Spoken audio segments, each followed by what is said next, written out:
I see in the back Police Commissioner Angela Chan. We also have other members of the command staff, Deputy Chief Hector Sainez, who oversees field operations, Robert Mosier, who oversees investigations, Commander Sharon Farino, who oversees Ingleside Police Station, and Captain Timothy Falvey, the captain of Ingleside Station. So with that, I will discuss what we believe to be the case right now, what I know. To tell you again, this won't take more than about 10 minutes, and then we'll open it up to the floor. On March 21st, Friday night, 47 seconds, 911 dispatch, and these boards will be up for everybody to see as long as you want to see them. Dispatched a call. There was a Latin male adult in a bright red jacket, approximately. Why don't you put that in the middle? Because these cameras, you can't see. I'm going to leave them here after. No, if you could move it here so that people could actually see. Cameras are blocking. Thank you. Sure. So move it all the way over so we can move that over.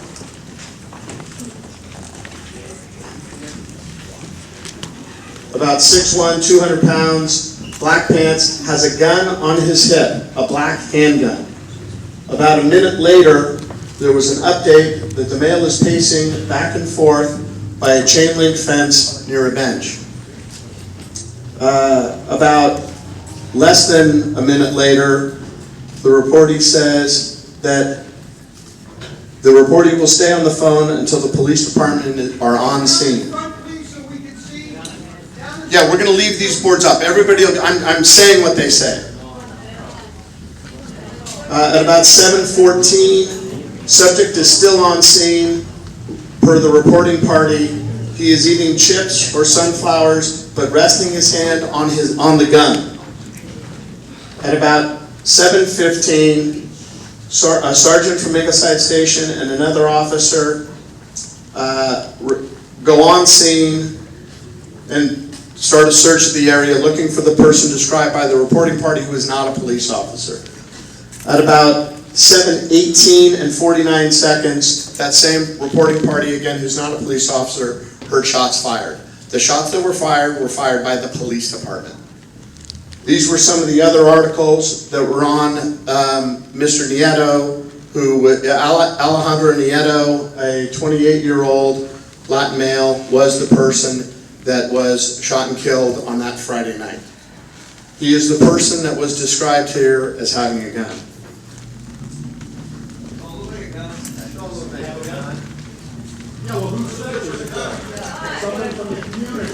If everybody could just excuse me, I'm almost done. What Mr. Nieto had was he had a black taser pistol. What happened, so Mr. Nieto had this pistol as described here in a holster, much like the one I'm wearing right now. This is what it looked like.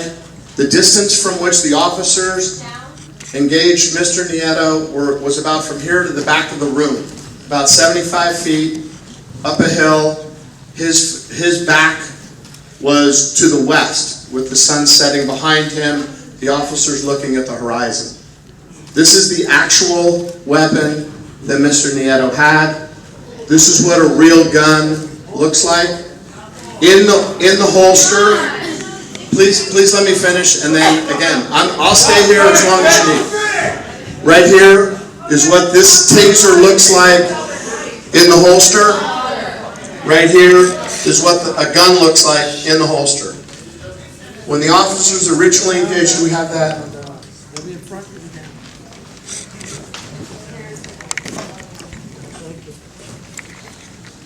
When the officers originally engaged Mr. Nieto, he had his hands behind him. They asked him to show his hands. Mr. Nieto, by profession, is a security guard, but for mental health reasons, he is... No, you cannot say that. You are not diagnosing him. You cannot say that.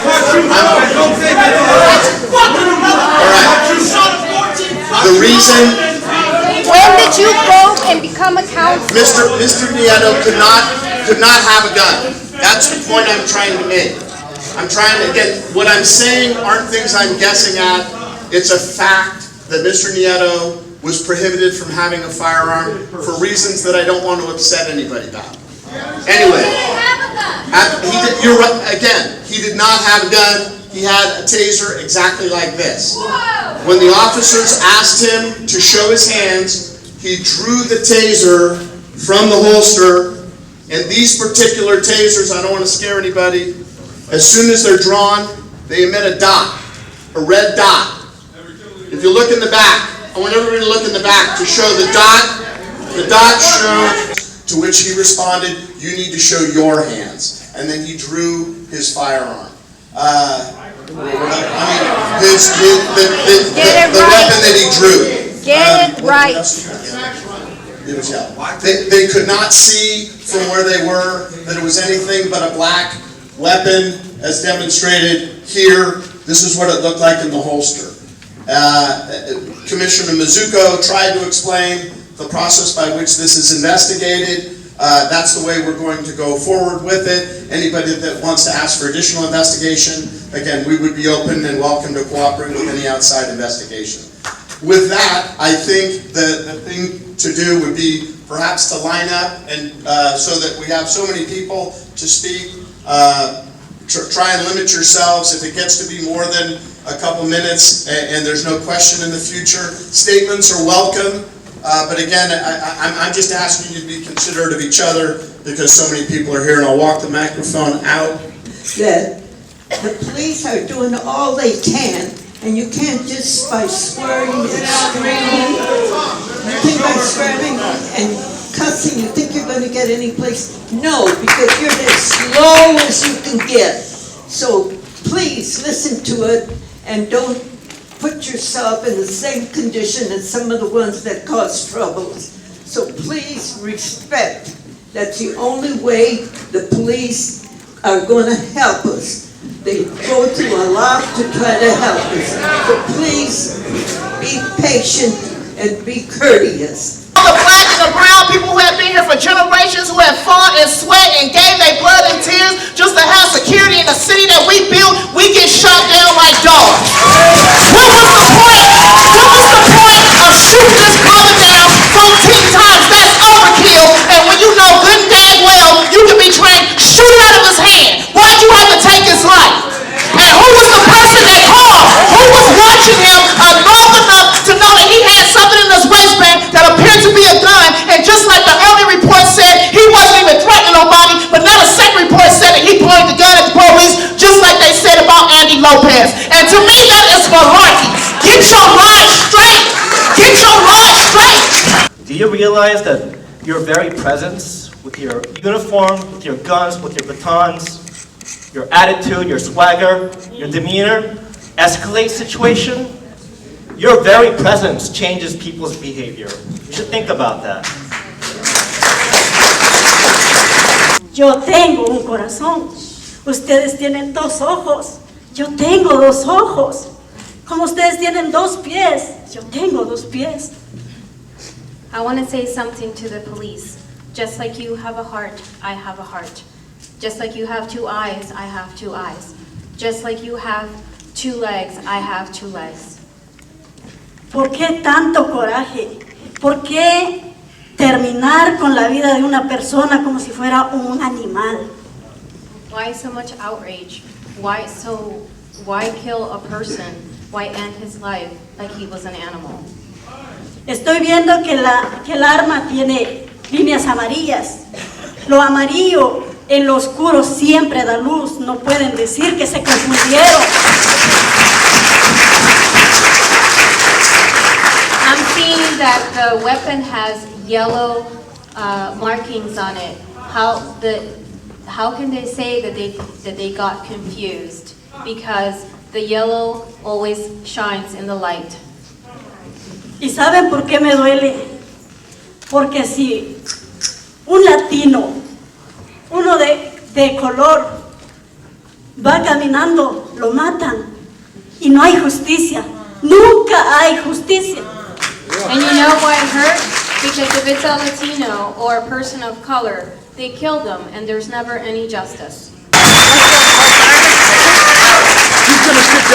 Bueno, yo me llamo Margarita y estoy muy triste por mi muchacho, Alejandro, porque él era buena persona, no era agresivo, no era nada muchacho. ¿Por qué? ¿Por qué? ¿Por qué no tenía los, ¿cómo se llaman los audífonos? Eso para hablarle a él, muchacho. Él dice que habían 15 carros de policía con una sola persona. Margarita. My name is Margarita, and I just want to know why there's so much aggression. Why? Why so much aggression? They had 15 cars. Why wasn't there a megaphone? Yeah, Deja él, yo lo conozco bien. Go, tú lo haces ya. Lo que acaba de decir la señora es que Alejandro era una persona muy pacífica, muy cariñosa, muy considerada, una persona que tenía mucho cariño y mucho respeto a esta señora. So she knew Alejandro personally, a beautiful, gentle, peaceful man.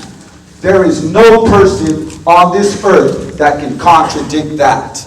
I tell you right now, if they're being honest, then they know. They know that Alejandro was a beautiful, peaceful, non-violent person. Why, with this information right here, would you be so aggressive against someone? Why? Because he's wearing a red jacket? He was not a gang member. He was not a gang member. I want to thank everybody who's here tonight to show your solidarity with Alex's family here. And we're all here to hold San Francisco Police Department accountable. Alex was one of the greatest sweethearts that I've ever known. He was very compassionate.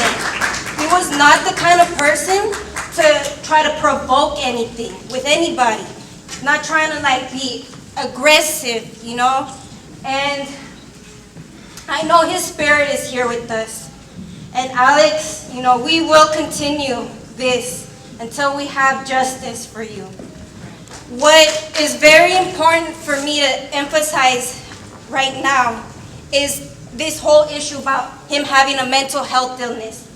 First of all, when did you go and get certified or any kind of training to be a mental health therapist, a counselor? Is that part of your training? I have friends who are, you know, certified with their license to be mental health therapists. And the other thing is that there's HIPAA laws, right? Somebody, I can't tell you what it stands for, but HIPAA has to do with confidentiality.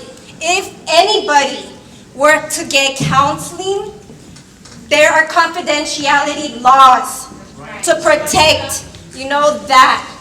So there's no way that this should have been into the press to say that he has mental health issues. Yes, yes. That's not right. That's not right. I said that tonight either. It's not. Because you did not sit with him and ask him about his life. And if you knew about his life, then you would know about his practice in spirituality. You know, he really had a respect for all walks of life. He was committed to the social justice movement. He was involved in community. As you can see, we are witness to that in his life. I don't want to leave tonight not knowing that there are going to be some concrete solutions to this. This cannot happen again. It has to stop. It is not right. Are the officers that shot him here tonight? Why not? They're on leave. They are on leave. Okay. Is it paid leave? Those are on paid leave. That is not right. That is injustice.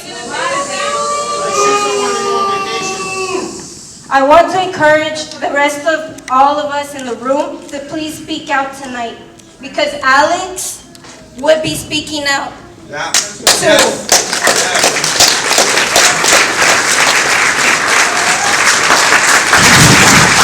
son's name is Alex. Don't yawn. Don't sit down because you're tired of standing up. Don't lean against the wall because you guys are bored of people being emotional. These are our children. These are your children. We ain't even getting paid for this, and we here. We here. Tell me, why are you guys not in this line? Why are you guys not standing up here, grabbing this mic, apologizing to this family? Why? Why? Where is your heart? Where is your heart? Says that they did not find out until 1:30 the next day, Saturday. And then when the police investigators came in, the first thing that they were asking, and was like they were investigating us, they were asking about Alejandro. Luego, ya que no dimos evidencia, fue cuando nos dijeron que Alejandro había muerto, pero no nos habían dado evidencia hasta que nos confesaron. Entonces, después de eso, querían revisar su cuarto, pero no les di permiso. Querían más investigar, mover el cuarto de Alejandro. So they were asking them questions about Alejandro, how he was. And it wasn't until they had asked all the questions that they actually told them what had happened. And then they wanted to go into his room and search the room, and he said no. Bueno, eso sucedió el sábado. El carro de Alejandro tenía como 15 horas parado. La noche del sábado, como a las 5:30 de la mañana, llegó la policía y se lo llevó. El carro no tenía nada que ver con el problema de ellos. Absolutamente nada. So Alejandro's car was parked for about 14, 15 hours, and they took the car. They took it in, even though the car had nothing to do with anything that happened. Pues entonces nosotros lo andamos buscando, pero no lo encontramos. Ya después llamaron a la policía y dijeron que allá lo tienen bajo investigación. El carro no tiene nada que ver. El carro está limpio. Se lo llevaron. Pero para eso nos dieron un número de cuarto que fuéramos a hablar a los cuartos ese, si queríamos, para ver cuándo nos lo entregaban, que no tienen para cuándo. So they were trying to find the car. They called the police, and what they said was that the car was under investigation.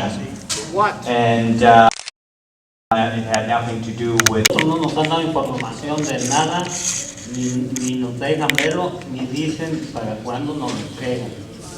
So they haven't given him any kind of information, even though this happened on Friday. They haven't told him anything. They haven't said anything to them about when they're going to be able to see him or to release the body. Es todo lo que quería decir por ahorita, pero no me siento ya muy bien para hablar más. So that's all he feels comfortable saying, but on behalf of the city, that is really shameful that that's how we treated this family. De parte de la ciudad, disculpas. Lo único que quiero es que sí